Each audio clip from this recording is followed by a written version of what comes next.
जहां पर भगदड़ मचने के बाद देर रात भगदड़ मची और उसके बाद महाकुंभ में भगदड़ पर सीएम योगी का बड़ा बयान सामने आया है। आपको बता दें, पीएम मोदी से 4 बार बात हुई सीएम योगी आदित्यनाथ की और इसके बाद घायल श्रद्धालुओं का इलाज भी जारी है। सीएम योगी आदित्यनाथ ने ये बातें कही हैं, किसी अफवाह पर ध्यान न दें, इसी के साथ शांति संयम बनाए रखें। और आपको बता दें, सीएम योगी आदित्यनाथ की पीएम नरेंद्र मोदी से खास बातचीत हुई। देर रात भगदड़ के बाद सीएम योगी ने एक्शन लिया और एक बड़ा बयान जारी किया है। उन्होंने बयान जारी करते हुए ये बातें कही हैं कि भगदड़ पर अफवाहों पर ध्यान न दें। पीएम मोदी से 4 बार बातें हुई हैं। 10 करोड़ श्रद्धालु महाकुंभ में इस वक्त मौजूद हैं। सीएम योगी ने ये बात की पुष्टि की है। मैं लगातार पीएम मोदी से संपर्क में हूं। सीएम योगी आदित्यनाथ लगातार प्रशासन को मुस्तैद और लोगों से सहयोग की उम्मीद कर रहे हैं। महाकुंभ में भगदड़ पर सीएम योगी का बड़ा बयान सामने आ रहा है। लावनी जानना चाहेंगे, अब भगदड़ के बाद शांति व्यवस्था स्थापित करने के बाद अब अमृत स्नान फिर से शुरू कर दिया गया है और इसके बाद अब ये जानना चाहते हैं कि अखाड़ा परिषद अध्यक्ष रविंद्र पुरी ने ये बातें कही हैं कि अब नागा और महामंडलेश्वर के साथ वो अमृत स्नान करेंगे। तो अखाड़ों को लेकर, अब स्नान को लेकर क्या कुछ खबर सामने आ रही है?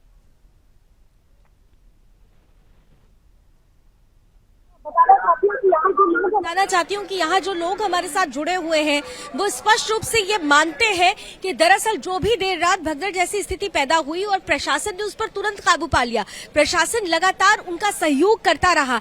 अब क्योंकि ये दिव्य भव्य और सुरक्षित महाकुंभ है, इसकी दिव्यता और भव्यता कुछ लोगों को पच नहीं रही है। इस वजह से सनातन को बदनाम करने की भी एक साजिश चल रही है, जिसका एक बड़ा इम्पैक्ट कल रात को देखा भी गया है। हमारे साथ बहुत देर से एक आंटी रुकी हुई हैं और वो स्पष्ट रूप से बता रही कि वो वहां पर मौजूद थी और उस वक्त क्या हुआ था। उन्होंने बताया कि लोग प्रशासन के बारे में पहले बताइए कि क्या। तो मैम, इतना सुंदर तरीके से व्यवस्था किया हुआ था, इतना बढ़िया कि एक एक जन को आकर के वो लोग अपने आप आगाह कर रहे थे कि मतलब सही से रहो, अच्छे से रहो। जब भी आपको अमृत वेला लग गया है, नहाओ धो और अपने आप अपने तरीका से अपने घर जाओ। क्या आपको लगता है कि ये जानबूझकर ये जो अफवाह फैलाई गई सनातन को बदनाम करने की कहीं कोई साजिश तो नहीं है? ये जो व्यवस्था है उसको बदनाम करने के पीछे तो कोई कमी नहीं थी मैम। व्यवस्था तो एकदम बढ़िया तरीके से था।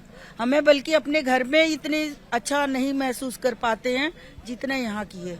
आपको लग रहा है कि कुछ लोग बदनाम करना चाह रहे को अफवाह बाज सकते हैं? बड़ी बड़ी आंधियां चलती है, उसमें 1-2-3 का अगर बिखर गया तो उससे क्या कर सकते? आपने कहा कि आपने कुछ लोगों को कुछ बोलते हुए सुना, क्या सुनी थी? मतलब कि भाई कह रहे थे कि ऐसे ये होता रहता है, कुछ ऐसे ही उल्टा तरीके से कि भगदड़ मचाई जा रही है, कुछ मतलब बढ़ा चढ़ा के बोल रहे थे कि इतने लोग मर गए, ऐसे हुआ, ये सब कह रहे थे। भाषा तो समझ में नहीं आ रहा। तो लग रहा था आपको कि ये बदनाम करने की कोशिश कर रहे होंगे, बदनामी कर रहे होंगे मैम, बदनामी कर रहे होंगे। आप बताइए।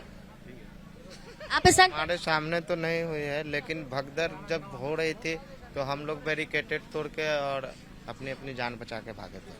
अच्छा, लेकिन ये बताइए कि प्रशासन ने पूरे आप लोगों को सुविधा मुहैया कराई, प्रशासन का सहयोग मिला? नहीं, रास्ते तो कई सारे थे लेकिन वो सब बंद हो चुके थे।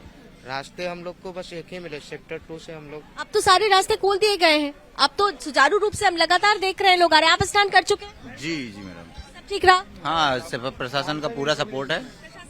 हाँ, सपोर्ट है, पूरा सहयोग है प्रशासन का। भाई बहुत बढ़िया किया है योगी जी ने। उनसे जो पूछो योगी जी बहुत बढ़िया किया है। पुलिस साहब, पूरा डिपार्टमेंट